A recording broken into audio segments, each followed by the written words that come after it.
sama tadi kan, kalau kita tanya ke dukun, ke ahli agama itu Pak, ini kenapa anak saya ini kok tempat-tempatnya panas? Tuh kamu kurang iman. Loh, sakit. Kamu kurang berdoa. Nah, apa ini tipes gitu ya? Loh, tipes itu ya karena makananmu tuh jorok gitu ya. Tapi yang namanya pengetahuan ilmiah memang gitu ya. Contoh, siapa tahu Black Death? Black Death. Siapa tahu? Black Death. Wabah di Eropa sana selama 6 tahun 1348 sampai 1354 Black Death. Eropa itu dilanda namanya wabah Black Death, sampah, pes. Dulu pagi sakit, sore mati, sore sakit, pagi mati. Itu kalau orang Jawa bilang pakai belu. Mati. Lah, 2/3 penduduk Eropa mati. 22 juta penduduk Eropa itu mati. Wah, bingung mereka itu. Nah, ya tidak tahu. Dokter yang paling pintar pun waktu itu juga nggak tahu kalau itu sebabnya adalah kuman yang namanya Yersinia pestis. Nggak tahu ya. Gitu. Kenapa? Lah, mikroskop aja baru ditemukan abad ke-17, ini abad 14 ya nggak tahu. Gitu ya. Dokter yang paling pintar pun tidak tahu ada bakteri yang namanya Yersinia pestis yang ada di kutunya tikus. Gitu. Nah, waktu itu apa yang dilakukan orang? Berdoa lah. Ya, ke gereja. Ya tetap mati sih. Tapi mati dengan tenang. Bertambah iman itu mati nggak apa-apa. Ya. Tapi yang cerita adalah bukan orang yang mati. Yang cerita adalah orang yang survive karena dia berdoa. Loh ya itu sama. Itu berapa persen korbannya kapal tenggelam Titanic itu? Berapa persen yang mati? 90% mati loh. Ya? Yang selamat itu sedikit. Pertanyaannya, emang yang mati nggak berdoa? Berdoa. Tapi yang ceritanya hidup, saya berdoa. Makanya saya hidup lah. Perasaanmu yang mati itu nggak berdoa kan? Tapi itu nggak penting. Yang penting adalah, wah itu berdoa. Ya, narasi yang dibangun manusia itu lebih dipercaya ketimbang data, ketimbang fakta. Narasi itu lebih penting, lebih dipercaya. Contoh ya, ini contoh. Siapa yang percaya bahwa tidak ada yang tidak mungkin? Ada narasi yang mengatakan tidak ada yang tidak mungkin. Tangan yang percaya. Malu-malu. Semua orang yang beragama percaya bahwa tidak ada yang tidak mungkin. Minimal bagi Tuhan ya. Minimal. Tapi narasi ini adalah narasi yang salah. Banyak deh yang tidak mungkin. Banyak. Lebih banyak yang tidak mungkin daripada yang mungkin. Contoh ya, satu dadu saya lempar lotaki keluar lagu apa? Mungkin nggak?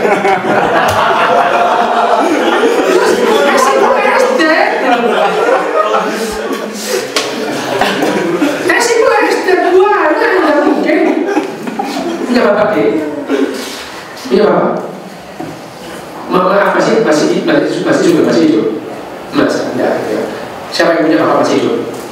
Oke, sekarang pulang bapaknya berubah jadi perempuan, mungkin nggak? Mungkin gitu ya. Banyak yang nggak mungkin. Narasi yang betul itu adalah segala kemungkinan bisa terjadi, tapi yang nggak mungkin lah terjadi gitu. Nggak mungkin ya terjadi. Nah, otak kita itu makanya seperti ini ya. Nah, mimpi-mimpi kita itu nanti ya. Apa yang tadi tujuan dari mimpi? Tidak ada tujuannya. Tapi hasil dari mimpi itu banyak gitu ya. Ini studi tentang mimpi itu setelah ditemukan rapid eye movement itu berkembang besar. Tapi yang kita pegang sampai sekarang itu adalah mimpi, model mimpi dari Freud loh ya. Kenapa? Karena itu yang paling mendekati dengan keyakinan kita loh gitu ya. Freud itu kan mimpinya itu adalah semua aja. Bahkan pada saat tahun 1890 itu dasar-dasar teorinya Freud itu sudah runtuh gitu. Tetapi mimpi-mimpi yang kita pegang itu adalah mimpinya Freud. Freud itu mengatakan, dan juga muridnya sih gitu ya. mengatakan mimpi menjembatani antara sadar kita dan tidak sadar kita, gitu ya. Freud itu sebetulnya ya pengikutnya Plato ya, gitu. Ada esensi dalam tubuh kita, gitu ya. Oh, itu ada Plato itu kan esensialisme. Itu dosanya Plato paling besar itu esensialisme. Dosa Plato paling besar itu, sehingga menunggu seorang Charles Darwin lahir baru yang namanya biologi itu kembali ke saya. Ya, biologi itu sebelum Darwin itu ilmu murni. Ada yang namanya elan vital, daya hidup. Jadi manusia ini ada sel macam-macam, tapi ada daya hidup itu. Itu eufemisme dari nyowo. Eufemisme aja. Nah, teori evolusi Darwin itu ditentang orang di mana-mana. Anggota parlemen Amerika itu mengatakan kita harus menyelamatkan anak-anak yang tidak punya dosa dari teori evolusi. Gitu, sama dengan di sini. Kuliahnya asik, tapi saya cuma ngasih tahu. Oke. Kalau mau teruskan. Ya, ini hasil dari mimpi-mimpi kita. Esensialisme itu dari mimpi-mimpi kita. Esensial Plato itu ada yang namanya lebih esensi dari mimpi. Ada dalam diri. Dari manusia itu ada yang namanya fisik, ada yang non fisik. Nah ini yang membuat yang namanya biologi itu lari dari yang namanya sains. Ada yang tidak fisik dalam manusia. Itu yang membuat yang namanya teorinya Darwin itu tentang banyak orang. Karena apa? Mengambil hal yang paling berharga dari manusia. Apa? Nyawa, jiwa. Begitu kita dibilang seperti binatang yang lain, dan kita kan nggak punya nyawa, nggak jiwa. Wah, padahal teori evolusi itu teori yang bosen nih, bosen nggak ada apa sih gitu ya, bahwa yang fit dengan seleksi alam yang bertahan apa itu, nggak ada apa-apanya. Banyak bandingkan dengan yang namanya apa relativitas umum dan khusus itu, waktu dibelokkan, ya guys, waktu itu relatif dibelokin kanan kiri, waktu melengkung apa gitu ya. Terus kemudian mekanika kuantum gitu ya, bahwa ada dunia paralel gitu. Ada Mas Hendra, ini buat Mas Hendra di dunia paralel sana, Mas Hendra yang sana loh gitu. Sama ini gitu. Tapi di dunia paralel sana loh. Sebenarnya yang lebih mengancam doktrin-doktrin keagamaan kan teori-teori ini. Contoh loh ya, bahwa waktu itu relatif. Itu teori apa? Relativitas. Gak perlu sholat dong. Relatif dong. Juga perlu puasa dong, relatif. Karena ritual-ritual kita didasarkan atas waktu. Ya, terus tadi kalau misalkan ada ribuan Mas Hendra sana, sifatnya berbeda-beda. Ada yang jahat, temen, ada yang terus yang dihitung amalannya. Ini ya, loh iya loh. Ini lebih mengancam doktrin-doktrin keagamaan, tetapi ini tidak masuk itu karena apa? Tidak mengambil milik kita yang paling berharga. Dan itu muncul pada saat fakta pada anak-anak itu mimpinya itu lebih pada imajinasi fantastik, sementara pada orang dewasa itu lebih pada kenyataan. Itu yang mengatakan impian harapan itu berubah dari mimpi. Impian anak-anak, kalau anak-anak mimpi itu lebih banyak menjadi mimpinya anak-anak itu tentang binatang pada umumnya ya, anak-anak kecil itu binatang gitu. Karena memorinya adalah memori genetik. Pada orang dewasa, memorinya itu memori harian ini. Dimarahin guru ya, ditinggal pasangan gitu ya, ketemu mantan gitu ya. Mantan itu lebih mengerikan daripada setan gitu. Kalau kamu mantan bisa gitu ya. Kalau kita nonton film hantu itu, saya bilang kau usah teriak-teriak tadi setan datang. Jadi mimpi itu akhirnya menjadi terminologi baru untuk harapan, ya kan? Saya bermimpi gitu ya. Padahal mimpi itu adalah pada dasarnya adalah tadi memori yang ada dalam manusia, dan pada saat dia tidur waktu pendek itu teraktivasi. Ini adalah penjelasan sekarang ya. Mungkin penjelasan ya. Mungkin penjelasan 10 tahun lagi ada yang lebih bagus lagi.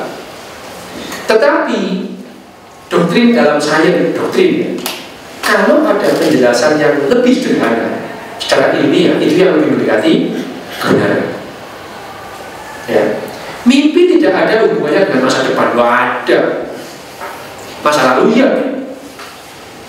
Kenapa? Nah, karena yang kita mimpi ini tuh hal yang masuk dalam otak kita. Sama. Yang dimimpikan oleh manusia itu hal-hal yang pernah dilihat, pernah dialami. Ya, sama tadi orang Inggris sana kalau mimpi ketemu hantu nggak mungkin mimpi ketemu pocongan karena nggak mungkin saya lihat pocongan berarti suatu saat nanti saya ke Jawa, enggak gitu. Ya, tapi mimpi ini akhirnya dielaborasi oleh ahli-ahli ujung ya, sehingga itu menjadi sebuah advantage untuk orang-orang tertentu. Dalam mimpi saya ini meskipun bohong ya, berada ya, itu bohong semua sih orang-orang kayak gitu, ahli ujung. Wah, saya melihat prank ya gitu. Tapi itu lebih percaya. Kenapa? Karena pada setiap orang mimpi dia itu terus kemudian saya mimpi tadi itu apa ya? Mimpi jadi sebuah pertanyaan lama sekali. Terus kemudian menjadi sumber apa? Sumber inspirasi, mengikat satu kelompok menjadi sekte pemuja mimpi. Ada nggak? Ada. Mimpinya orang ya. Orang itu gitu. Kalau mimpi terus kemudian dia ngomong soal mimpinya, terus kemudian banyak yang percaya, nah, dia jadi nabi. Tapi kalau tidak ada yang percaya, dia orang gila. Ya, itu ya. Nah, sekarang, bentar, ini ada yang penting kan? Nah ini ya, nih, jangan lihat. 12% orang mimpinya dalam bentuk hitam putih. Siapa pernah mimpi berwarna? Tadinya mau nanya. Mimpi hitam putih. Siapa yang berwarna? Ya. Jadi orang Indonesia itu lebih banyak yang pada black and white. Orang Indonesia. Mimpi itu, mimpinya orang Indonesia di rata-rata. Kita ini berbeda dengan beda, ya. Penglihatan kita itu tidak sama loh dengan penglihatannya orang. Yang sampai lihat tentang warna putih dengan yang saya lihat tidak sama. Cuma kita sepakat ini warnanya putih. Penglihatan setiap orang itu tidak sama. Makanya ada orang yang suka warna merah, ada yang suka, ada yang suka banget karena yang dilihat membuat nyaman. Tapi secara faktual dia warna putih yang sampai lihat dengan yang saya lihat itu beda. Tapi kita sepakat ini warnanya putih. Sama dengan mimpi itu. Saya jarang mimpi ya, tapi misalnya hitam putih. Hitam putih. Saya tidak pernah mimpi berwarna, tidak pernah. Gitu ya. Kenapa? Nah ya memang nenek moyang dulu kita kan memang tidak warna. Ya. Penglihatan ya bukan mata. Penglihatan paling bagus adalah penglihatan manusia paling bagus ya. Bisa berwarna-warni, bisa membedakan macam warna ini. Loh, kalau kita itu kan ada dokter bedah itu berdoanya ini, berilah kami ketajaman mata elang, gimana itu ya? Elang itu elang yeah. Itu diplopi, dia melihat itu double. Nah, kalau dokter bedah kerok juga, operasi gimana? Dia nggak tahu kalau yang namanya elang itu adalah penglihatannya diplopi, ganda itu plus buta warna, dia kan tidak putih. Jadi dia itu diplopi melihat dua tikus yang berlari, dia bisa mengukur elevasi supaya pas gitu. Itu adalah keunggulan evolusi yang sama. Mimpi manusia itu sejak awal sudah terjadi. Pada saat manusia mulai bergeser dari tidur di siang hari menjadi tidur di malam hari yang lebih panjang, tidurnya. Mimpi yang menjadi lebih banyak, dan mimpi lebih banyak, imajinasinya harus pas lebih banyak, sama ya. Jadi penjelasan sekarang yang saya jelaskan satu adalah penjelasan tadi yang panjang kali lebar sama dengan luas tadi. Ya, ngobrol kemana, tujuannya sama. Sebetulnya mimpi itu adalah sederhana, tetapi pandangan kita tentang mimpi, bahwa mimpi itu menggambarkan masa depan, terus kemudian Freud itu mengatakan itu adalah subconsciousness yang tidak tersampaikan, harus disampaikan, kalau tidak kita nanti jadi gila macam-macam. Itu adalah penjelasan yang dilogis-logiskan.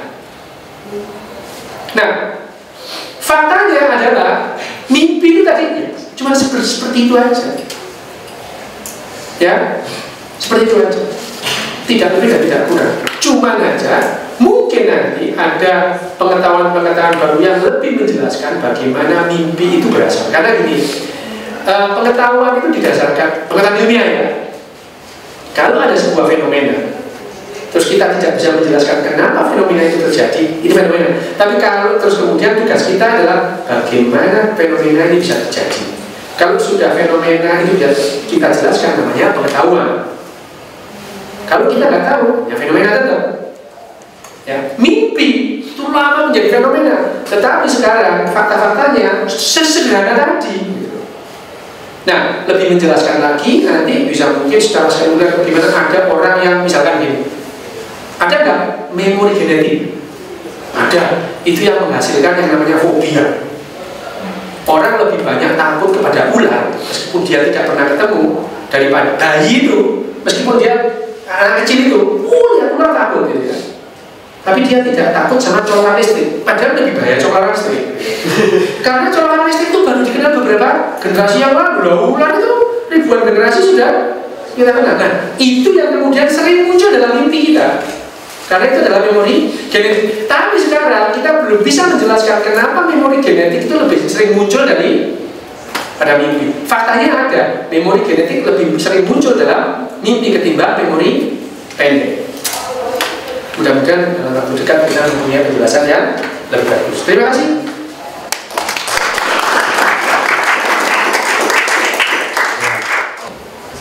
Hipnoterapi atau hipnotis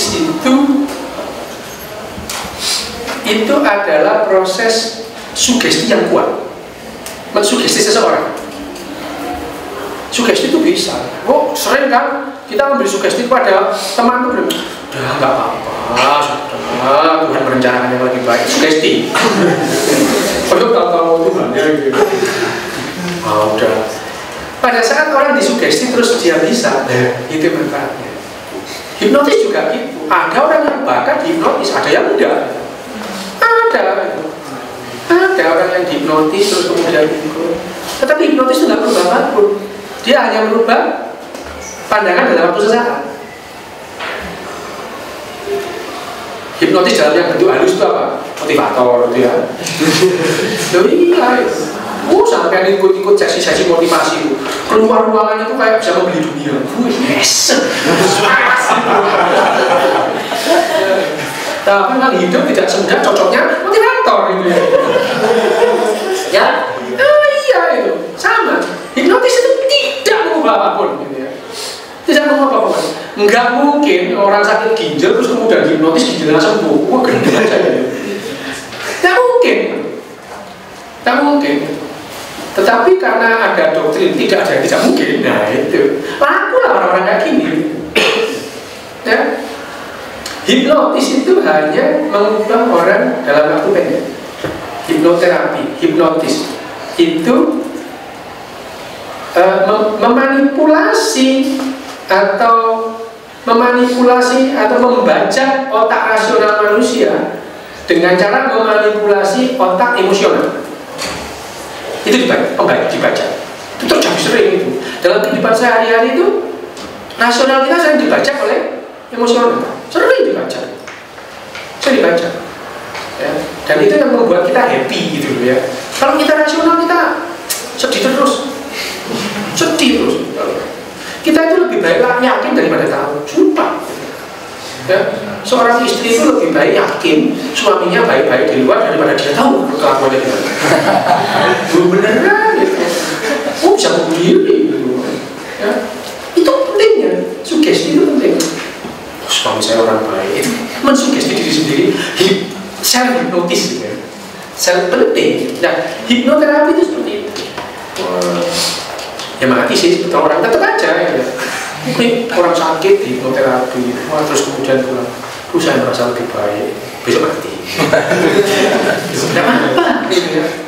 Nggak apa-apa. Loh, saya tuh sering sebagai dokter ini ya menjawab pertanyaan-pertanyaan gitu itu ya repot juga ya. Dok, sakitnya ini gimana dok? Ya ini kanker otak pak. Terus gimana dok? Ya nanti kalau sudah di dioperasi terus kemudian radioterapi, kemoterapi gitu ya. Ada yang bisa bertahan 10 tahun itu, ada yang sekitar 25% bisa tahan sampai 5 tahun. Terus jawabannya saya tanya nih, berarti ini pengobatannya hanya menunda kematian ya dok? Gitu. Nah saya jawab, nah tiap hari kita makan minum ini yang menunda kematian. Nah, tugasnya dokter itu memang menunda kematian, bukan membuat orang abadi gimana? Loh, iya lah. Ya, loh, gimana tuh bu ini ya? Misalkan di UGD ada orang berhenti jantungnya, yang dilakukan adalah berapa? 1 jam, 2 jam. Kalau nggak selesai ya udah gitu. Dokter itu kalau bisa menunda kematian 2 jam, ya ditunda 2 jam. Bisa 1 hari, ya 1 hari. Bisa 10 tahun, ya 10 tahun gitu. Memang tugasnya menunda kematian gitu, bukan membuat orang abadi ya. Orang kita, saya ini makan minum tiap hari juga menunda kematian. Ya. Nah, kita itu, kognisi kita itu gitu. Waduh. Misalkan itu ya, yang sering saya bilang di Twitter itu. Loh, itu orang mengatakan itu obat-obat dokter, itu obat-obat kimia. Lah, mana ada yang nggak kimia itu, mana ada? Air itu H2O lah, gimana gitu. Mana ada obat itu yang tidak kimia itu? Nggak ada semua obat yang kimia. Tumbuh-tumbuhan itu yang kimia. Tubuh kita itu disusun oleh bahan-bahan alam yang bekerja sesuai dengan hukum alam. Tidak ada takayul dalam tubuh kita, tidak ada. Terus ada yang bilang, oh obat-obat herbal itu alami lah. Lah kami kira obat-obat dokter itu juga diambil dari alam alamiah, nggak ada yang dari akhirat, nggak ada. Lah kamu kira gimana sih? Gitu. Terus ada lagi yang mengatakan itu kan hasil rekayasa. Tuh kamu ini ya, mana ada sih yang nggak rekayasa? Itu tidak ada. Kamu kalau nggak mau rekayasa, jangan makan nasi, makan padi. Rekayasa kamu nyisir kayak gratis dulu nyisir. Mana ada? Semuanya direkayasa, dikupas itu rekayasa, terus kemudian dimasukkan rice cooker kalau dulu masuk daging, itu rekayasa semua. Membuat kita lebih gampang hidup. Nah, khayalan gini ini kenapa? Tahu kenapa? Manusia itu berkhayal, bisa mimpi, terus bisa mempunyai kognitif yang aneh-aneh ini karena apa? Karena kita punya waktu luang gara-gara kita kenal api gitu. Sederhana. Itu ada dalam, nanti lain kali kita ngomong soal gen ya. Kenapa orang itu bisa itu ya, kenapa kita bisa mengkhayal aneh-aneh? Karena kita punya waktu luang. Kalau kita tidak memanfaatkan api, manusia itu perlu waktu 10-11 jam mengunyah sehari untuk tetap bertahan hidup. Ya, makan daging itu kalau nggak ada api ya, nenek moyang kita itu perlu waktu 10 jam sehari mengunyah untuk bertahan hidup. Setelah kenal api, kita hanya perlu waktu 2-3 jam sehari untuk mengunyah. Sisanya ngapain? Mengayal kita tuh. Ya, malam-malam ada api ya, terus kemudian kita duduk bareng. Apa yang kita lakukan? Ngobrol, ngarang gitu ya. Itu, jadi akhirnya mimpi-mimpi kita itu bisa karena kita punya waktu luang dalam hidup kita. Itu yang mempengaruhi otak kita, mempunyai kognitif macam-macam. Nah, termasuk yang tadi itu hipnotis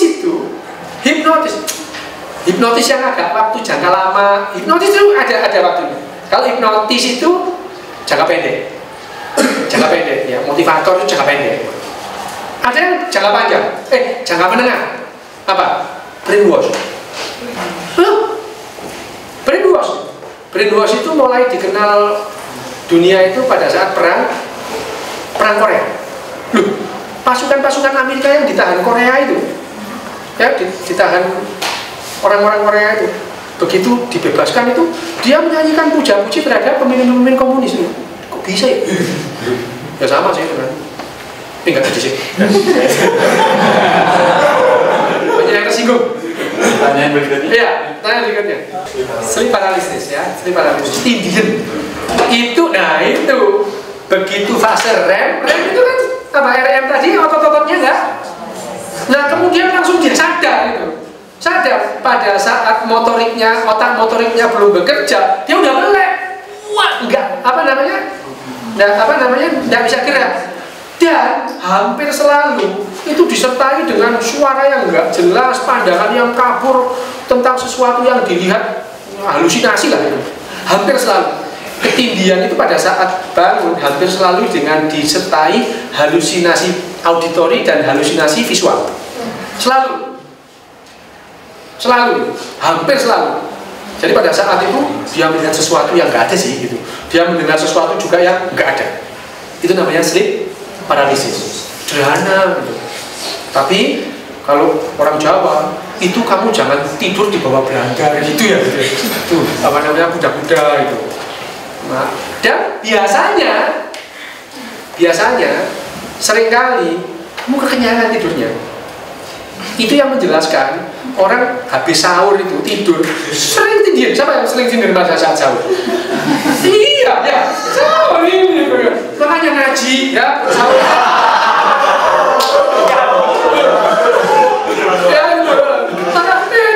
Dulu itu kalau sahur itu kamu jangan itu ngaji sana. Kalau kamu tindihan, iya memang ada kenyang itu tindihan itu.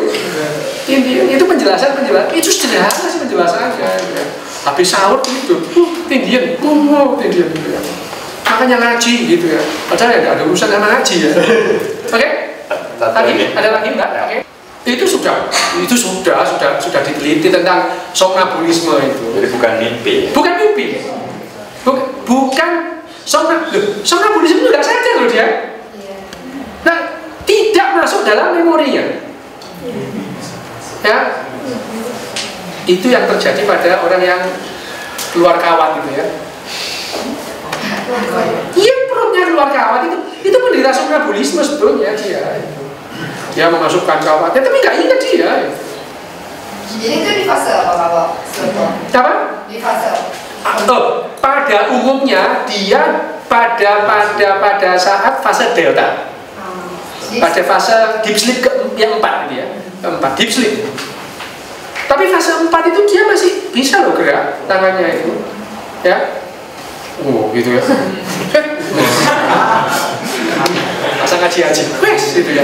Nah, itu yang menjelaskan kenapa yang namanya somnambulisme. Somnambulisme itu 2 SKS sendiri loh ya. Bener.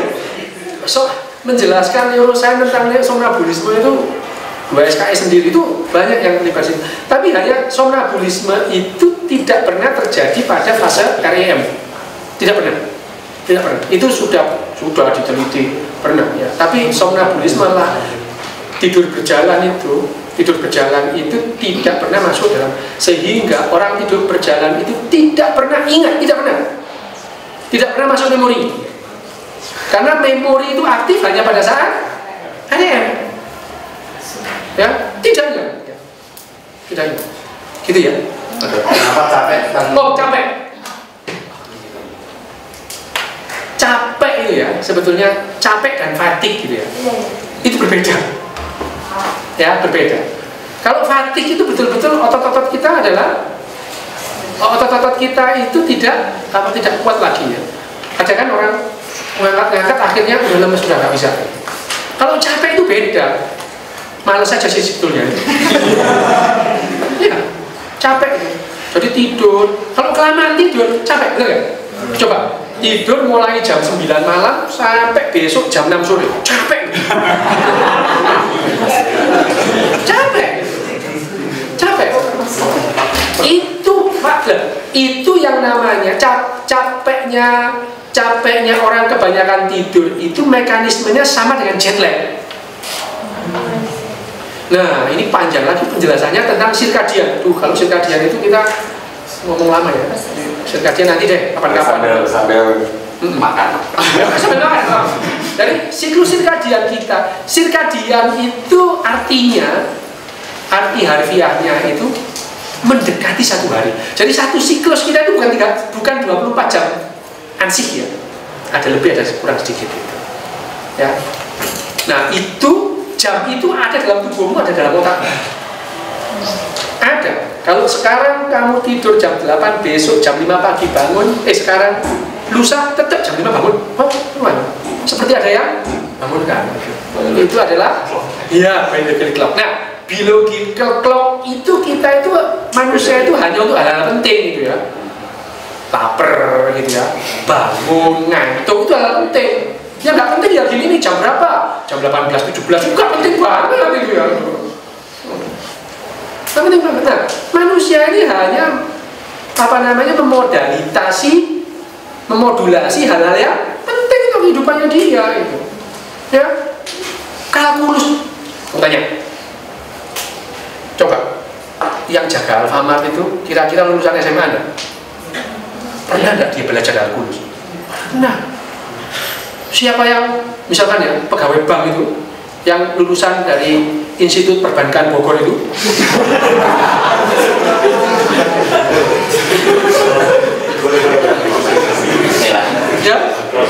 Ya, itu. Coba, dia pernah nggak belajar kalkulus itu? Pernah. Terus apakah pekerjaan sehari-hari memerlukan kalkulus? Enggak. Bayangin aja. Dokter ini coba dulu kalau nggak bisa kalkulus nggak bisa terima kedokteran dia.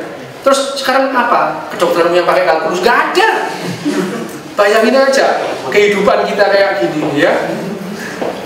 Ya, sesuatu yang kelihatannya penting ternyata nggak penting gitu. Nggak penting banget gitu. Nggak penting banget. Nah, sama dengan capek tadi itu. Capek kita itu beda antara capek dengan fatigue itu capek. Otot fatigue itu betul-betul nggak bisa lagi. Tapi kalau capek itu tadi itu karena shift dari sirkadian kita. Itu yang terjadi pada saat kita pergi ke barat, cek dulu dengan apa? Dengan pesawat, gitu. Lah kalau kita jalan itu nggak sadar itu ya. Jalan sehari sampai mana? Rata-rata orang berjalan sehari itu menempuh berapa kilometer? Migrasi itu loh, migrasi nenek moyang kita dulu tuh 1,5 kilometer. 1,5 kilometer itu migrasinya orang itu per tahun loh bayangin. Tapi di 1 juta tahun, sudah sampai Asia kalau dari Afrika gitu ya. 1 tahun 1,5 kilometer itu ya. Mereka kan lebih banyak duduk-duduk ya tiap hari gitu ya. Nah, kita itu terbiasa mikir dalam waktu yang pendek. Begitu kita kita bandingkan dengan waktu jutaan tahun, kita nggak bisa membayangkan. Kita terbiasa berpikir dengan cara yang pendek gitu. Sehingga ya kalau misalkan diceritain gitu ya, Fir'aun mengejar Musa dengan pasukan kereta berkuda. Sebentar, itu orang Mesir kenal roda tahun berapa sih? Ya, jadi kita itu menerima narasi itu seringkali narasi yang sekarang yang kita terima gitu. Sama itu tadi ya, itu Gajah Mada itu sedang rujak yang pedes itu ya, itu kan sakar pulah gitu ya. Sama. Nah, capek tadi juga gitu. Capek itu lebih kepada narasi daripada sebuah fakta. Nah, pada saat kita bergeser ke barat dengan waktu yang cepat, jam tubuh kita tidak cocok dengan keadaan di sana. Biasanya kita jam 5 pagi bangun itu. Lah, di sana itu jam 12 malam kita melek ini ya. Bakal jadi satpam. Ya. Terus nanti pada saat orang kerja kita ngantuk masih gitu ya. Sama, jet lag itu seperti itu. Pada saat kita berangkat ke timur, shift-nya juga berbeda. Ya untungnya saya nggak pernah jet lag, datang langsung operasi ya nggak apa-apa. Memang saya Engslek otak saya. Ada pertanyaan lain? Saya mau nanya tentang ada sini ini sih, konfirmasi dulu. Lucid dreaming itu benar atau enggak? Ya. Dan kalau misalnya emang itu benar, kenapa bisa dilakukan? Lucid dream itu hanya terjadi pada beberapa orang. Ya, Itu saya juga nggak tahu. nah, lucid dream itu kita sadar pada saat bermimpi. Nggak enak sih. Sama, lucid dream sama. Benar. Kamu sadar betul ini mimpi. Gitu. Oh iya. Ini mimpi. Dan seringkali bisa mengarahkan mimpinya. Iya. Gini aja. Ada. Ya. Itu namanya lucid dream. Gitu. Ya, itu tidak. Itu ada film namanya Deception. Nah itu sebenarnya lucid dream itu. Ya, ada saya kenal orang itu nggak usah disebutkan namanya nanti. Bukan saya. Bukan. Dia sadar itu mimpi gitu ya. Ada mimpi. Jadi dia itu pernah cerita, diketawain semua orang. Ya, ternyata saya ini pernah Mas Rio. Saya itu habis nonton Deception itu. Habis nonton Deception, film Deception itu kan mimpi berlapis itu loh. Inception itu mimpi berlapis gitu. Dia sadar dari mimpi, ternyata masih mimpi gitu. Lah ini juga hampir saya sebutkan namanya nggak jadi. Saya itu pernah Mas Ru, saya sadar ini mimpi nih. Saya berat pipis. Ini kalau pipis saya mesti ngompol gitu. Terus saya kemudian bangun itu. Wah ini udah bangun, kencing. Ternyata masih mimpi. Itu adalah lucid dream. Tidak bisa terjadi pada seseorang. Hanya itu pada orang-orang yang bakat jadi nabi aja.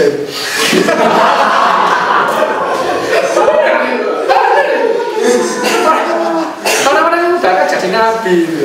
Ada yang nabi masih hidup, yang akhirnya di penjara ini ada di sini nih ya. Pengikutnya banyak masih hidup. Itu banyak. Saya sebenarnya bakat jadi nabi, saya nggak pakai.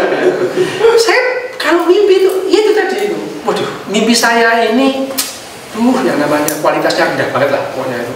Tidak seperti kalau Anda mimpi itu kan kebanyakan mimpi itu membuat orang bangun dengan lebih nyaman. Ya. Nyaman. Jadi mimpi orang itu kebanyakan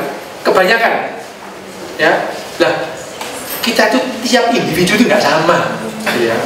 Mengharapkan kamu sama dengan yang lain itu nggak perlu ya. 90% lebih mimpi orang dreamnya itu membuat hidupnya lebih nyaman.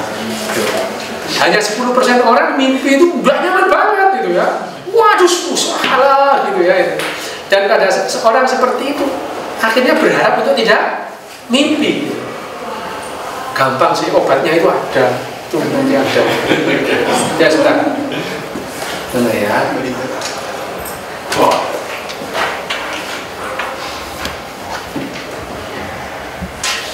Nah, nih.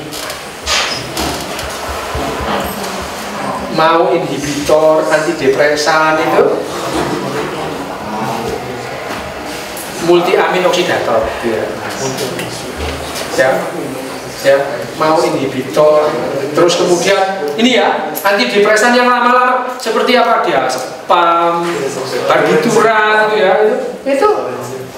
itu kalau orang spam itu kalau pengen nggak mimpi minum itu aja, sederhana, ya ini ya, tubuh kita ini adalah disusun oleh bahan-bahan alam yang bekerja dengan sesuai hukum alam. Tidak ada takhayul dalam tubuh kita, tidak ada ya.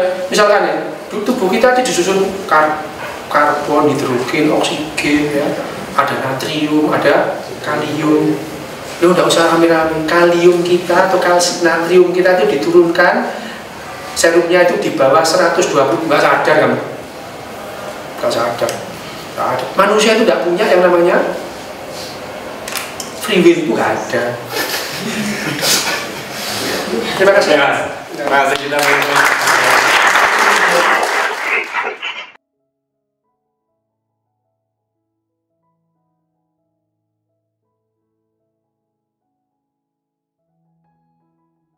Buku Sihir Realitas karya Richard Dawkins. Dinarasikan ulang oleh Jendela Ilmu. Bab 8. Kapan dan bagaimana segalanya bermula? Mari mulai dengan satu mitos Afrika dari salah satu suku Bantu, Bosongo dari Kongo. Pada awalnya tidak ada daratan, hanya perairan yang gelap, dan juga, yang penting, Dewa Bumba. Bumba sakit perut dan memuntahkan matahari. Cahaya dari matahari mengusir kegelapan, dan panas dari matahari mengeringkan sebagian air, menyisakan daratan. Tapi sakit perut Bumba belum juga hilang, jadi dia pun memuntahkan bulan, bintang, hewan-hewan, dan manusia. Banyak mitos asal-usul Tiongkok melibatkan tokoh bernama Pan Gu, terkadang digambarkan sebagai laki-laki raksasa berambut gondrong dengan kepala bertanduk. Inilah salah satu mitos mengenai Pan Gu. Pada awalnya tidak ada perbedaan jelas antara langit dan bumi. Semua itu hanyalah kekacauan kental yang mengelilingi sebutir telur hitam besar. Di dalam telur itulah meringkuk Pan Gu. Pan Gu terlelap di dalam telur itu selama 18.000 tahun. Sewaktu akhirnya dia terjaga, dia ingin melarikan diri, maka dia angkat kapaknya untuk membuka jalan keluar. Sebagian isi telur itu berat dan mengendap, membentuk bumi. Sebagian diantaranya ringan dan mengambang ke atas, membentuk langit. Bumi dan langit lalu mengembang dengan laju, setara 3 meter per hari selama 18.000 tahun berikutnya. Sejumlah versi cerita itu menyatakan Pan Gu mendorong langit dan bumi agar memisah, dan setelahnya dia sedemikian kelelahan sehingga dia pun mati. Berbagai potongan tubuhnya kemudian menjadi semesta yang kita ketahui. Nafasnya menjadi angin, suaranya menjadi halilintar, kedua matanya menjadi bulan dan matahari, otot-ototnya menjadi tanah pertanian sementara pembuluh-pembuluhnya menjadi jalan. Keringatnya menjadi hujan, sementara rambutnya menjadi bintang-bintang. Manusia merupakan keturunan pinjal dan kutu yang tadinya hidup di tubuhnya. Ngomong-ngomong, cerita Pan Gu mendorong langit dan bumi hingga terpisah agak mirip dengan mitos Yunani, yang kemungkinan tidak berkaitan, mengenai Atlas, yang juga menyangga langit, walaupun, anehnya, lukisan-lukisan dan patung-patung Atlas biasanya menggambarkan dia menyangga bumi di bahunya. Yang berikut ini adalah satu di antara sekian banyak mitos asal-usul dari India. Sebelum bermulanya waktu, membentanglah samudera gelap raksasa ketiadaan, dengan seekor ular raksasa bergelung di permukaannya. Di dalam gelungan ular itu tidurlah Dewa Wisnu. Pada akhirnya Dewa Wisnu terbangun oleh suara dengungan rendah dari dasar samudera ketiadaan, dan sebatang teratai tumbuh dari pusarnya. Di tengah bunga teratai itu duduklah Brahma. Wisnu memerintahkan kepada Brahma untuk menciptakan dunia. Maka Brahma pun melakukannya. Tidak masalah. Dan semua makhluk hidup juga, sekalian. Mudah. Yang membuat saya sedikit kecewa di semua mitos asal-usul ini adalah bahwa mereka diawali dengan asumsi keberadaan tokoh yang sudah hidup sebelum semesta itu ada. Bumba atau Brahma atau Pan Gu, atau Ungkulun-Kulu, pencipta menurut bangsa Zulu, atau Abasie, Nigeria, atau laki-laki tua di langit, Salis, suku pribumi Amerika di Kanada. Coba Anda pikirkan, bukankah seharusnya ada semacam semesta terlebih dahulu, sebagai tempat bagi tokoh pencipta itu untuk bekerja? Tidak satupun mitos itu memberikan penjelasan mengenai bagaimana pencipta semesta itu sendiri, biasanya disebut berjenis kelamin laki-laki, muncul. Jadi berbagai mitos asal-usul tidak memberi kita penjelasan memuaskan. Sekarang mari beralih ke apa yang kita ketahui mengenai kisah sebenarnya tentang asal mula alam semesta. Sebenarnya bagaimana segalanya bermula? Apakah Anda ingat dari bab 1 bahwa ilmuwan bekerja dengan menyusun model tentang seperti apa sebenarnya dunia nyata? Mereka kemudian menguji masing-masing model dengan menggunakannya untuk membuat prediksi mengenai hal-hal yang semestinya kita lihat, atau hasil-hasil pengukuran yang semestinya bisa kita peroleh, bila model itu benar. Pada pertengahan abad ke-20 ada dua model yang bersaing mengenai bagaimana alam semesta muncul, disebut model keadaan tunak, steady state, dan model ledakan besar, Big Bang. Model keadaan tunak sangat anggun, namun akhirnya terbukti salah. Dengan kata lain, prediksi-prediksi yang didasarkan pada model tersebut terbukti keliru. Menurut model keadaan tunak, tidak pernah ada asal mula. Alam semesta senantiasa ada dalam kondisi yang kurang lebih sama dengan sekarang. Di sisi lain, model ledakan besar mengajukan bahwa alam semesta dimulai pada suatu saat tertentu dalam waktu, dalam suatu ledakan yang berjenis aneh. Prediksi-prediksi yang dibuat berdasarkan model ledakan besar terus-menerus terbukti benar, maka kini model tersebut diterima secara umum oleh sebagian besar ilmuwan. Menurut versi modern model ledakan besar, seluruh alam semesta yang bisa diamati meledak dan muncul antara 13 dan 14 miliar tahun lalu. Mengapa saya bilang yang bisa diamati? Alam semesta yang bisa diamati berarti segala sesuatu yang kita punya buktinya. Mungkin saja ada semesta-semesta lain yang tidak bisa diakses oleh semua indera dan peralatan kita. Sejumlah ilmuwan berspekulasi, barangkali dengan daya hayal tinggi, bahwa ada multisemesta. Buih bergelembung-gelembung yang terdiri atas banyak semesta, di mana semesta kita hanyalah salah satu gelembungnya. Atau mungkin alam semesta yang bisa diamati, alam semesta di mana kita hidup, dan satu-satunya alam semesta yang kita punya bukti langsung mengenainya, adalah satu-satunya alam semesta yang ada. Yang jelas, dalam bab ini saya membatasi diri pada alam semesta yang bisa diamati. Alam semesta yang bisa diamati tampaknya bermula dalam ledakan besar, dan peristiwa luar biasa ini terjadi kurang dari 14 miliar tahun lalu. Sejumlah ilmuwan berpendapat bahwa waktu sendiri bermula dalam ledakan besar, dan kita tidak bisa mempertanyakan apa yang terjadi sebelum ledakan besar sama seperti kita tidak bisa mempertanyakan apa yang terletak di utara kutub utara. Anda tidak mengerti itu? Saya juga. Namun saya bisa dibilang mengerti bukti bahwa ledakan besar terjadi, dan kapan. Itulah yang dibahas dalam bab ini. Pertama-tama, saya perlu jelaskan apa artinya galaksi. Kita sudah lihat, dalam analogi kita mengenai bola sepak di bab 6, bahwa bintang-bintang sangat berjauhan satu sama lain dibandingkan dengan planet-planet yang mengorbiti matahari kita. Namun, sejauh-jauhnya jarak di antara mereka, bintang-bintang sebenarnya masih menggugus menjadi kelompok-kelompok, dan kelompok semacam itu disebut galaksi. Ini ada gambar 4 galaksi. Matahari kita hanyalah salah satu bintang yang menyusun galaksi tertentu bernama Bima Sakti. Dalam bahasa Inggris, Bima Sakti disebut jalan susu, Milky Way, karena pada malam-malam yang gelap kita bisa melihat sebagian galaksi tersebut dari ujungnya. Kita melihatnya sebagai goresan atau jalur misterius berwarna putih melintas langit, yang mungkin kita sangka sebagai awan halus yang panjang sampai kita sadari apa sebenarnya itu. Dan saat kita sadar, pemikiran itu pun membuat kita terpana kagum.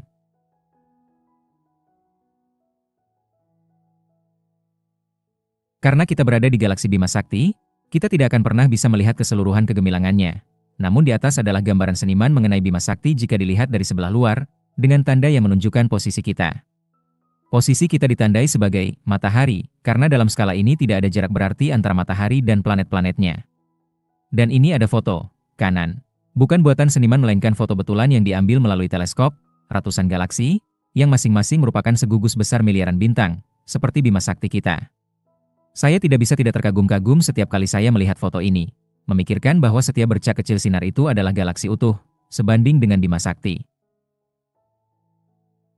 Namun ini adalah fakta nyata.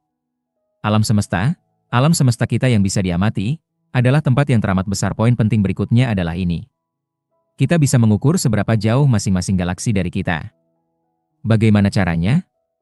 Intinya, bagaimana kita tahu seberapa jauhnya suatu benda di alam semesta? Untuk bintang-bintang yang dekat, metode terbaik memanfaatkan sesuatu yang disebut paralaks. Angkat jari Anda di depan wajah dan pandanglah dengan mata kiri tertutup. Sekarang buka mata kiri Anda dan tutup mata kanan Anda. Teruslah menggonta-ganti mata yang dibuka, dan Anda akan sadari bahwa posisi jari Anda tampak melompat-lompat dari sisi ke sisi. Ini karena ada perbedaan antara sudut pandang kedua mata Anda. Geser jari Anda semakin dekat, dan lompatan-lompatan itu menjadi semakin besar. Geser jari Anda menjauh dan lompatan-lompatan itu menjadi semakin kecil. Yang perlu Anda ketahui adalah seberapa jauh mata Anda terpisah, dan Anda bisa menghitung jarak dari mata ke jari berdasarkan ukuran lompatan. Itulah yang disebut metode paralaks untuk menaksir jarak. Sekarang, amatilah satu bintang di langit malam, bergonta-ganti mata. Bintang itu tidak melompat sama sekali. Jaraknya kelewat jauh. Supaya bintang melompat dari sisi ke sisi, mata Anda harus terpisah jutaan kilometer. Bagaimana kita bisa memperoleh efek yang sama seperti bergonta-ganti mata yang terpisah jutaan kilometer? Kita bisa manfaatkan fakta bahwa orbit bumi di sekeliling matahari memiliki diameter 300 juta kilometer. Kita ukur posisi bintang yang dekat dengan latar bintang-bintang lain. Kemudian, 6 bulan kemudian, sewaktu bumi berada 300 juta kilometer jauhnya di sisi orbit yang satu lagi, kita ukur lagi posisi bintang itu. Bila bintang itu cukup dekat, posisinya akan melompat. Dari panjang lompatan itu, mudah untuk menghitung seberapa jauh bintang tersebut. Tapi, sayangnya, metode paralaks hanya bisa digunakan untuk bintang-bintang yang dekat. Untuk bintang-bintang jauh, dan tentunya untuk galaksi-galaksi lain, kedua mata kita yang berganti-ganti harus terpisah lebih jauh daripada 300 juta kilometer. Kita harus mencari metode lain. Anda mungkin berpikir bahwa Anda bisa menghitungnya dengan cara mengukur seberapa terangnya galaksi tersebut tampak bersinar. Tentunya galaksi yang lebih jauh akan tampak lebih redup daripada galaksi yang lebih dekat. Masalahnya adalah dua galaksi mungkin kecerahannya sangat berbeda. Itu bagaikan memperkirakan seberapa jauh sebatang lilin yang menyala. Bila sejumlah lilin lebih terang daripada yang lain, bagaimana kita bisa tahu bahwa kita sedang memandangi lilin terang yang jauh sekali, atau lilin redup yang dekat? Untungnya, para ahli astronomi memiliki bukti bahwa jenis-jenis bintang istimewa tertentu merupakan apa yang mereka sebut lilin standar.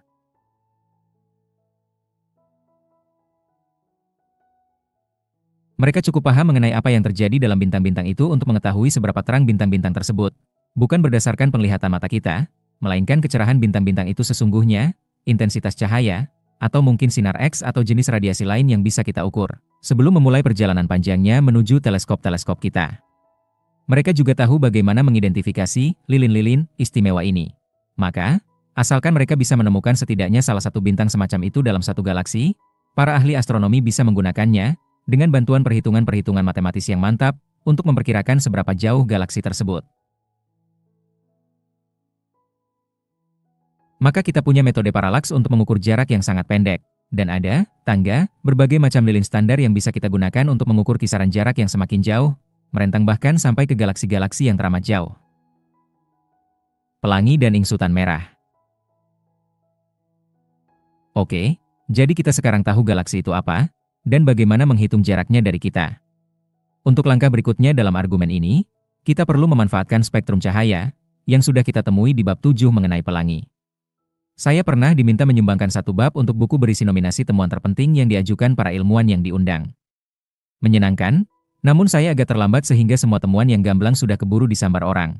Roda, mesin cetak, telepon, komputer, dan lain sebagainya. Jadi saya pilih peralatan yang saya yakin tidak akan dipilih orang lain, dan tentunya sangat penting walaupun tidak banyak orang yang pernah menggunakannya. Dan saya harus mengaku saya sendiri belum pernah menggunakannya. Saya memilih spektroskop. Spektroskop adalah mesin pelangi. Bila disambungkan ke teleskop, spektroskop menangkap cahaya dari salah satu bintang atau galaksi tertentu dan memancarkannya sebagai spektrum, seperti yang Newton lakukan dengan prisma. Namun spektroskop lebih canggih daripada prisma Newton, karena memungkinkan kita melakukan pengukuran-pengukuran persis di sepanjang spektrum cahaya bintang yang terpencar. Pengukuran apa? Apa yang bisa diukur dalam pelangi? Nah, disinilah segalanya mulai menjadi sangat menarik. Cahaya dari bintang yang berbeda-beda menghasilkan pelangi yang berbeda-beda dalam cara-cara yang amat khusus, dan itu bisa memberitahukan banyak hal mengenai bintang kepada kita. Apakah itu berarti cahaya bintang memiliki beraneka ragam warna baru yang aneh? Warna-warna yang tidak pernah kita lihat di bumi? Tidak, jelas tidak. Anda sudah lihat, di bumi, semua warna yang mata kita bisa lihat. Apakah menurut Anda itu mengecewakan? Sewaktu saya masih anak-anak, saya menyukai buku-buku Dr. Dolittle karya Hugh Lofting. Dalam salah satu buku itu, sang dokter terbang ke bulan, dan terpesona karena bisa melihat kisaran warna yang sepenuhnya baru, tidak pernah terlihat oleh mata manusia. Saya sangat menyukai pemikiran itu. Bagi saya pemikiran tersebut mewakili gagasan menarik bahwa bumi yang kita akrabi mungkin bukanlah cerminan segala sesuatu di alam semesta. Sayangnya, meskipun gagasan itu indah, kisah itu tidak benar, tidak mungkin benar. Itu berdasarkan temuan Newton bahwa semua warna yang kita lihat terkandung dalam cahaya putih dan semuanya terungkap ketika warna putih dipencarkan oleh prisma. Tidak ada warna di luar kisaran yang akrab dengan kita.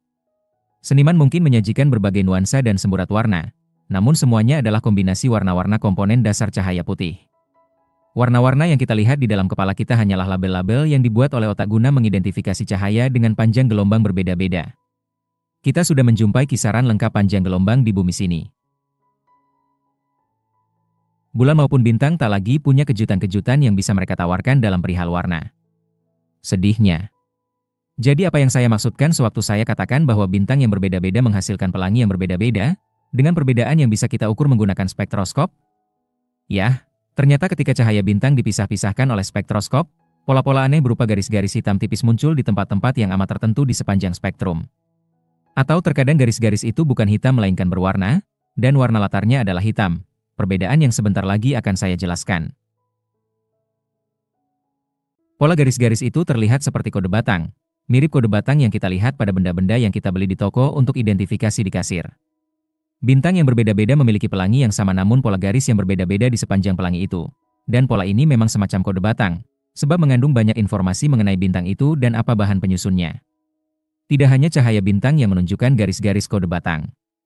Cahaya di bumi juga, sehingga kita mampu menyelidiki, di laboratorium, apa yang menimbulkan garis-garis itu. Dan ternyata penyebab timbulnya kode batang tersebut adalah unsur-unsur yang berbeda. Natrium, misalnya, memiliki garis-garis menonjol di bagian spektrum kuning. Cahaya natrium dihasilkan oleh busur listrik dalam uap natrium berpendar kuning. Alasannya dipahami oleh para ahli fisika, namun tidak oleh saya, sebab saya ahli biologi yang tidak memahami teori kuantum.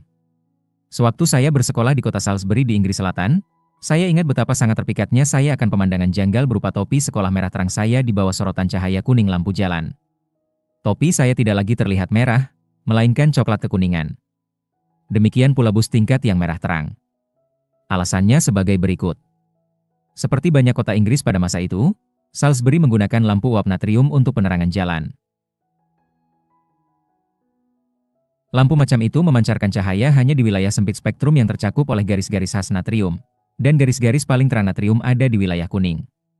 Boleh dikata, lampu natrium memancarkan cahaya kuning murni, sangat berbeda dari cahaya matahari yang putih atau cahaya agak kekuningan dari bola lampu listrik biasa. Karena nyaris tidak ada merah sama sekali dalam cahaya yang dipancarkan lampu natrium, tidak ada cahaya merah yang bisa dipantulkan oleh topi saya. Bila Anda bertanya-tanya apa yang membuat topi, atau bus, berwarna merah, jawabannya adalah bahwa molekul-molekul zat pewarna, atau cat, menyerap sebagian besar warna lain kecuali merah. Maka di bawah cahaya putih, yang mengandung semua panjang gelombang, sebagian besar cahaya merah dipantulkan. Di bawah lampu jalanan uap natrium, tidak ada cahaya merah untuk dipantulkan, itulah penyebab warna coklat kekuningan topi saya. Natrium hanyalah salah satu contoh. Anda bisa ingat dari bab 4 bahwa setiap unsur memiliki nomor atom uniknya sendiri, yaitu jumlah proton dalam intinya, dan juga jumlah elektron yang mengorbit inti.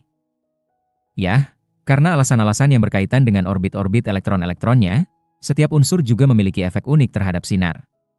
Unik seperti kode batang bahkan, kode batang itu yang mirip sekali dengan pola garis-garis dalam spektrum cahaya bintang.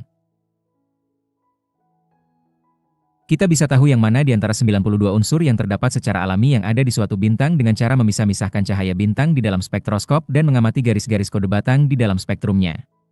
Ada satu situs web tempat Anda bisa memilih unsur manapun yang Anda suka dan melihat kode batang spektrumnya. Geser saja petunjuknya sampai ke unsur yang Anda inginkan.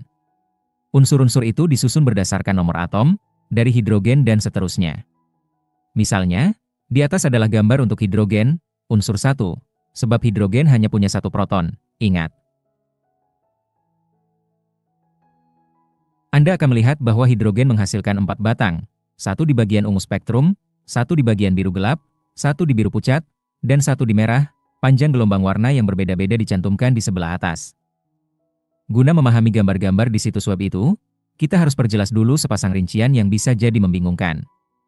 Pertama-tama, perhatikan dua cara bagaimana batang-batang itu muncul, sebagai garis-garis berwarna di latar hitam, di bagian atas gambar, dan sebagai garis-garis hitam di latar berwarna, di bagian bawah gambar. Ini disebut spektrum emisi, warna di latar hitam, dan spektrum absorpsi, hitam di latar berwarna.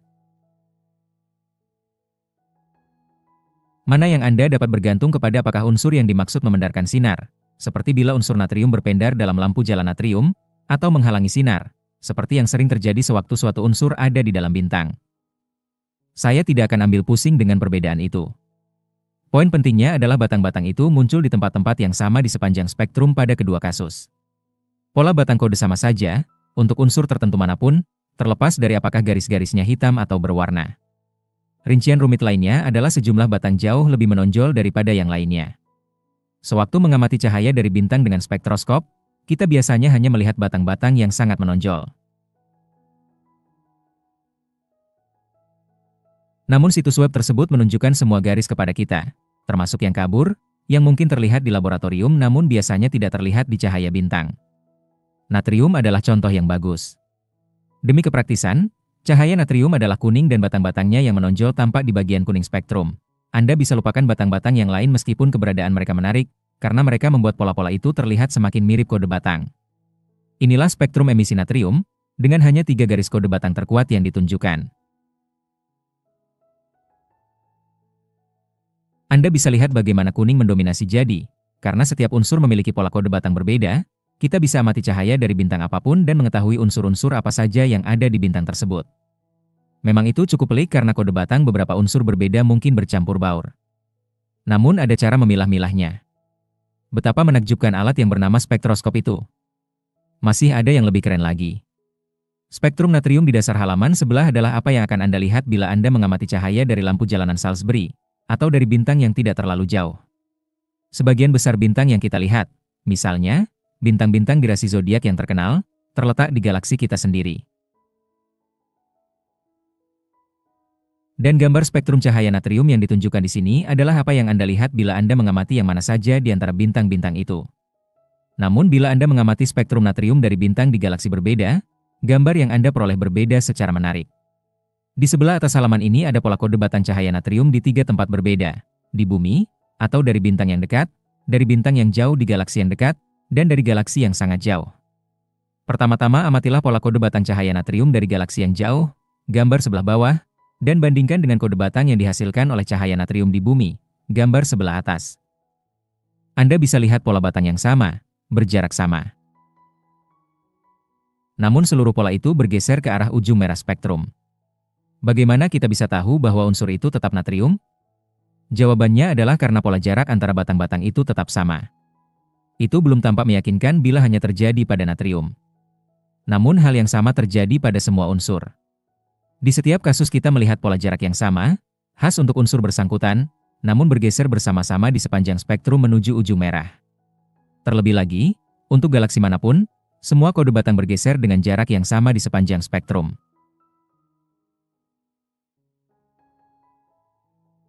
Bila Anda amati gambar tengah, yang menunjukkan kode batang natrium dalam cahaya dari galaksi yang agak dekat dengan galaksi kita, lebih dekat daripada galaksi-galaksi teramat jauh yang saya bicarakan di paragraf sebelumnya namun lebih jauh daripada bintang-bintang di galaksi Bima Sakti kita sendiri, Anda melihat pergeseran menengah. Anda melihat pola jarak yang sama, yang merupakan kekhasan natrium, namun belum bergeser terlalu jauh. Garis pertama bergeser pada spektrum menjauhi biru gelap, namun belum sampai ke hijau, baru sejauh biru muda. Dan kedua garis di kuning, yang berkombinasi menjadikan warna kuning lampu jalanan Salisbury, sama-sama bergeser ke arah yang sama, menuju ujung merah spektrum, namun belum sampai ke merah seperti sinar dari galaksi yang jauh, baru sedikit masuk ke jingga. Natrium hanyalah satu contoh saja. Unsur lain menunjukkan pergeseran yang sama di sepanjang spektrum ke arah merah. Semakin jauh galaksi, semakin besar pergeseran ke arah merah. Ini disebut ingsutan Hubble shift, sebab ditemukan oleh ahli astronomi Amerika, Edwin Hubble, yang setelah dia berpulang namanya juga diabadikan sebagai nama teleskop Hubble, yang kebetulan digunakan untuk memotret galaksi-galaksi teramat jauh yang ditunjukkan di halaman 167. Sebutan lainnya adalah ingsutan merah, redshift, karena pergeseran itu berlangsung di sepanjang spektrum ke arah merah. Mundur ke ledakan besar. Apa artinya ingsutan merah? Untungnya, para ilmuwan memahaminya dengan baik. Ingsutan merah adalah contoh sesuatu yang disebut ingsutan Doppler, Doppler shift. Ingsutan Doppler dapat terjadi setiap kali ada gelombang, dan cahaya, seperti yang kita lihat di bab sebelumnya, merupakan gelombang. Ingsutan Doppler seringkali disebut efek Doppler dan lebih akrab dengan kita dalam bentuk gelombang bunyi. Sewaktu Anda berdiri di tepi jalan mengamati mobil-mobil melaju cepat, bunyi setiap mesin mobil seolah turun nadanya sewaktu melewati Anda. Anda tahu bahwa bunyi mesin mobil sebenarnya tetap sama, jadi mengapa nadanya seolah turun? Jawabannya adalah ingsutan Doppler, dan penjelasannya sebagai berikut. Bunyi merambat melalui udara sebagai gelombang tekanan udara yang berubah. Sewaktu kita mendengar nada mesin mobil, atau trompet sajalah, soalnya bunyinya lebih enak daripada mesin, gelombang bunyi merambat melalui udara ke segala arah dari sumber bunyi. Telinga kita kebetulan terletak di salah satu arah itu, menangkap perubahan tekanan udara yang disebabkan oleh trompet, dan otak kita mendengar perubahan itu sebagai bunyi. Jangan bayangkan molekul-molekul udara mengalir dari trompet sampai ke telinga kita. Bukan seperti itu. Kalau yang begitu namanya angin, dan angin merambat ke satu arah saja, sedangkan gelombang bunyi merambat keluar ke segala arah, bagaikan gelombang di permukaan kolam sewaktu kita menjatuhkan kerikil ke dalamnya. Gelombang paling mudah dimengerti adalah yang disebut Mexican wave, atas, yaitu orang-orang di stadion olahraga besar berdiri dan kemudian duduk lagi berurutan, masing-masing melakukannya segera setelah orang di sampingnya, misalkan sisi kirinya, melakukannya. Gelombang berdiri lalu duduk bergerak cepat mengelilingi stadion. Sebenarnya tidak ada yang berpindah dari tempat duduk mereka, hanya gelombangnya saja yang merambat. Bahkan gelombang itu merambat jauh lebih cepat daripada kemampuan orang berlari. Yang merambat di kolam adalah gelombang perubahan permukaan air. Yang menjadikannya gelombang adalah molekul-molekul air sendiri tidak melejit ke arah luar menjauhi kerikil. Molekul-molekul air hanya naik dan turun, seperti orang-orang di stadion. Sebenarnya tidak ada yang betul-betul merambat ke arah luar menjauhi kerikil. Hanya terlihatnya seperti itu karena titik tinggi dan titik rendah air bergerak ke arah luar. Gelombang bunyi agak berbeda. Yang merambat dalam kasus bunyi adalah gelombang perubahan tekanan udara. Molekul-molekul udara bergoyang-goyang sedikit, maju mundur, menjauhi trompet atau apapun sumber bunyinya, lalu kembali lagi. Sewaktu melakukan itu, mereka membentur molekul-molekul udara tetangganya dan menyebabkan yang dibentur bergoyang-goyang maju mundur juga. Molekul-molekul itu kemudian juga membentur tetangga-tetangga mereka dan hasilnya adalah gelombang benturan molekul yang menimbulkan gelombang perubahan tekanan, merambat menjauhi trompet ke segala arah. Dan gelombang itulah yang merambat dari trompet ke telinga kita, bukannya molekul-molekul udara itu sendiri. Gelombang itu merambat dengan kecepatan tetap, terlepas dari apakah sumber bunyi itu adalah trompet atau suara orang berbicara atau mobil, sekitar 1225 km per jam di udara, 4 kali lebih cepat dalam air, dan lebih cepat lagi di sejumlah benda padat. Bila kita memainkan nada yang lebih tinggi di trompet, kecepatan rambat gelombang tetap sama, namun jarak antara puncak-puncak gelombang, panjang gelombang, menjadi lebih pendek. Memainkan nada rendah, dan puncak-puncak gelombang menjadi semakin berjauhan, namun gelombang itu tetap merambat dengan kecepatan yang sama. Jadi nada tinggi memiliki panjang gelombang yang lebih pendek daripada nada yang lebih rendah. Itulah yang namanya gelombang suara. Sekarang perihal pergeseran Doppler. Bayangkan seorang peniup trompet berdiri di lereng bukit bersalju, memainkan nada yang dipanjang-panjangkan. Anda menaiki kereta luncur dan melesat melewati si pemain trompet. Saya pilih kereta luncur, bukan mobil, sebab kereta luncur tidak berbunyi sehingga Anda bisa mendengar trompet itu. Apa yang akan Anda dengar? Puncak-puncak gelombang yang berurutan meninggalkan trompet dengan jarak tetap satu sama lain, sesuai dengan nada yang dipilih pemain trompet untuk dimainkan. Namun ketika Anda melesat ke arah si pemain trompet, telinga Anda akan menangkap puncak-puncak gelombang yang berurutan dengan kecepatan yang lebih tinggi daripada ketika Anda berdiri diam di puncak bukit. Walhasil nada trompet itu akan terdengar lebih tinggi daripada yang sebenarnya. Kemudian, setelah Anda melesat melewati sang pemain trompet, telinga Anda akan menghantam puncak-puncak gelombang yang berurutan dengan kecepatan yang lebih rendah. Jarak di antara puncak-puncak gelombang itu terkesan lebih jauh, sebab setiap puncak gelombang merambat ke arah yang sama dengan kereta luncur Anda. Sehingga nadanya akan terdengar lebih rendah daripada sebenarnya. Hal yang sama berlaku bila telinga Anda tidak bergerak sementara sumber bunyi bergerak.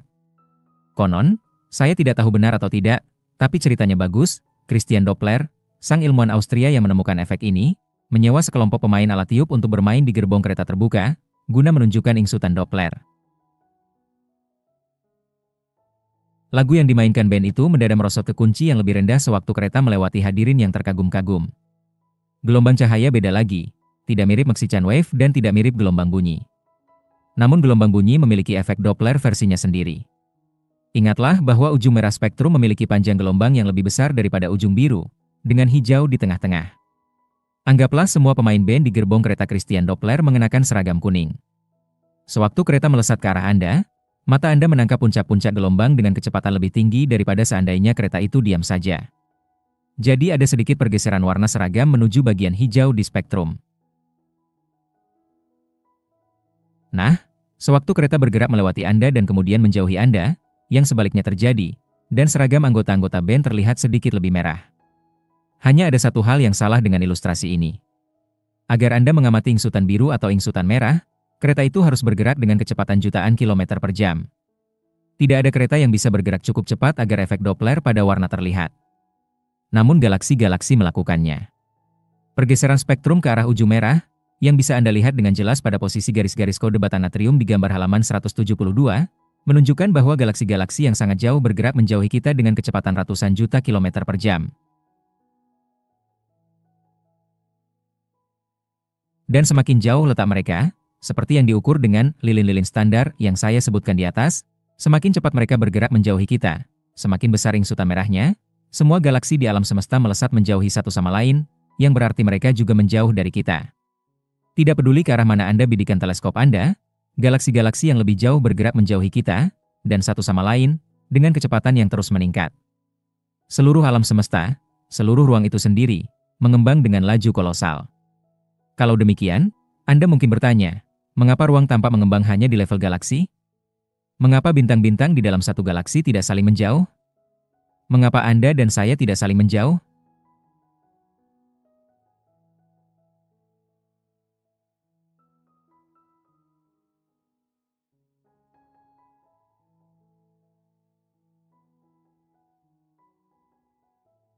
Jawabannya adalah gugus benda-benda yang berdekatan satu sama lain, seperti segala sesuatu di dalam satu galaksi, merasakan tarikan terkuat dari gravitasi tetangga-tetangga mereka.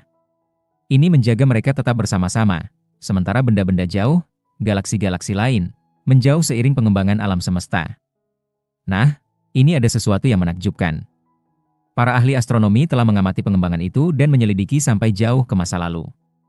Seolah-olah mereka membuat ilmu mengenai alam semesta yang mengembang, dengan galaksi-galaksi melesat menjauh, dan kemudian memutar mundur ilmu tersebut. Bukannya bergegas-gegas saling menjauhi, dalam film yang diputar mundur galaksi-galaksi itu menyatu. Dan dari ilmu itu para ahli astronomi bisa menghitung mundur ke momen ketika pengembangan alam semesta semestinya dimulai. Mereka bahkan bisa menghitung kapan momen itu terjadi. Itulah caranya mereka bisa tahu bahwa pengembangan itu mulai terjadi antara 13 dan 14 miliar tahun lalu. Itulah momen ketika alam semesta itu sendiri bermula, momen yang disebut ledakan besar. Model-model alam semesta yang ada saat ini mengasumsikan bahwa bukan hanya alam semesta yang bermula dalam ledakan besar itu, waktu dan ruang itu sendiri juga bermula dalam ledakan besar. Jangan minta saya menjelaskannya karena, berhubung saya bukan ahli kosmologi, saya sendiri tidak paham.